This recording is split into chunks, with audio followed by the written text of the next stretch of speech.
नमस्कार, TNP news देख रहे हैं आप और मैं आपके साथ हूं चंदा यादव। आपने वो कहावत तो सुनी होगी, जब नाज मनुष्य पर छाता है पहले विवेक मर जाता है। पाकिस्तान की हालत इन दिनों कुछ ऐसी ही है। अपनी आदत से मजबूर पाकिस्तान के विदेश मंत्री बिलावल भुट्टो जरदारी को 2 दिन भारत में रहने के बाद एक बार फिर नफरत फैलाने के अपने पुराने काम पर लौट चुकी हैं। पाकिस्तान पहुंचते ही एक बार फिर बिलावल भारत के खिलाफ जहर उगल रही हैं और इसलिए हम कह रही हैं, पाक है कि मानता नहीं।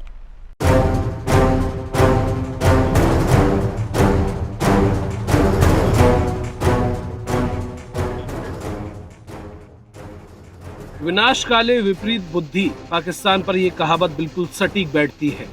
एससीओ समिट में शामिल होने 2 दिनों के लिए भारत आए पाकिस्तानी विदेश मंत्री बिलावल भुट्टो यहां भीगी बिल्ली बने रहे, लेकिन पाकिस्तान लौटते ही अकड़ में आ गए और भारत को हेकड़ी दिखाने लगे, नफरत फैलाने लगे। पाकिस्तान की जनता भूख से मर रही है, लेकिन उन्हें भारत के मुसलमानों की चिंता सताने लगी। हमने वो मिथ जो मुसलसल खास तौर पे भारत में बीजेपी का कोशिश रहा है या आरएसएस का कोशिश रहा है कि दुनिया भर के सारे मुसलमान को दहशतगर्द करार दें।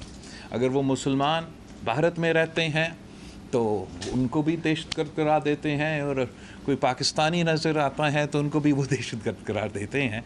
उस मिथ को तोड़ने की कोशिश की गई। और मेरा ख्याल में जब शहीद मोहतरमा बेनज़ीर भुट्टो उनके बेटा उनके सामने बैठता है तो जितना वो इस किस्म के इल्ज़ामात लगाने की कोशिश करे वो उतना ही काफ़ी होता है उनको इस टॉपिक पे इस लिहाज से जवाब देने का। मैं तो हैरान हुआ।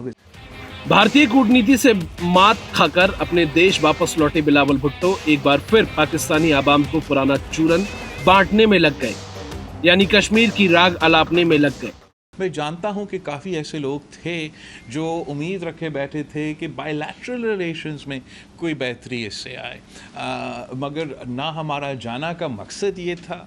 पाकिस्तान का असूली मौक़िफ़ आज भी वही है कि जब तक भारत 5 अगस्त 2019 का यूनिलैटरल इलीगल एक्शंस कश्मीर में वो रिवर्स नहीं करते हैं, हम मीनिंगफुल डायलॉग में इंगेज नहीं कर सकते। और यही वजह था कि मैंने किसी मौके पे भी ना उनका वज़ीर ख़ारजा या वज़ीर आज़म से मुलाकात का दरख्वास्त किया था।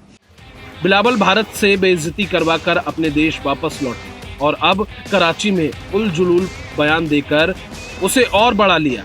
अपना मुंह मियां मिट्ठू बनने की कोशिश बिलावल भुट्टो समेत पूरे पाकिस्तान को भारत के विदेश मंत्री एस जयशंकर पहले ही लताड़ चुके हैं। पाकिस्तान को आतंकवाद की इंडस्ट्री और प्रवक्ता बताकर as a foreign minister of an SCO member state, mister Bhutto Zardari was treated accordingly.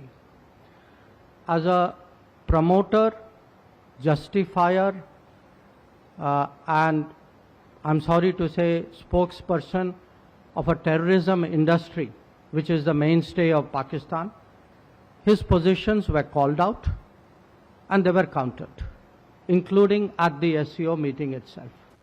दरअसल एस जयशंकर एससीओ समिट को लेकर गोवा में प्रेस कॉन्फ्रेंस कर रहे थे, जहां पाकिस्तानी पत्रकार एक बार फिर आतंकवाद और कश्मीर का राग अलापने लगे, जिस पर एस जयशंकर ने अपने अग्रेसिव अंदाज में पाकिस्तान को करारा जवाब दिया, जिससे पाकिस्तान की ऑफिशियल बेइज्जती ही हो गई। गौरतलब है कि एससीओ समिट की बैठक गोवा में आयोजित की गई। करीब 12 साल बाद पाकिस्तान का कोई विदेश मंत्री भारत आया। पाकिस्तानी मीडिया बिलावल भुट्टो के इस दौरे पर पल पल नजर गड़ाई थी। पाकिस्तान जिस स्थिति से इस वक्त गुजर रहा है, ऐसे में वहां की जनता को भी उम्मीद थी कि बिलावल का ये भारत दौरा उनके लिए कोई गुड न्यूज लेकर आएगा, लेकिन बिलावल तो ठहरे बिलावल। एंग्री यंग मैन बनने की कोशिश में बिलावल अपने ही देश में हंसी का पात्र बन गए। भारतीय विदेश मंत्री की नकल करने की कोशिश में सब गुड़ गोबर कर बैठे और गोवा में आर्टिकल 370 का मुद्दा उठाकर पाकिस्तानियों की बची कुची उम्मीद पर भी पानी फेर दिया। खैर, पाकिस्तान के इतिहास को देखते हुए उससे पॉजिटिविटी की उम्मीद भी नहीं की जा सकती। दुनिया भर में अपनी बेइज्जती के लिए मशहूर पाकिस्तान भारत से भी बेइज्जत होकर लौटा और बिलावल भुट्टो के जहर ने भारत पाकिस्तान के रिश्तों की बीच की खाई को और गहरा कर दिया, जो आने वाले कई सालों तक कम होता तो बिल्कुल नजर नहीं आता। Bureau report, TNP news.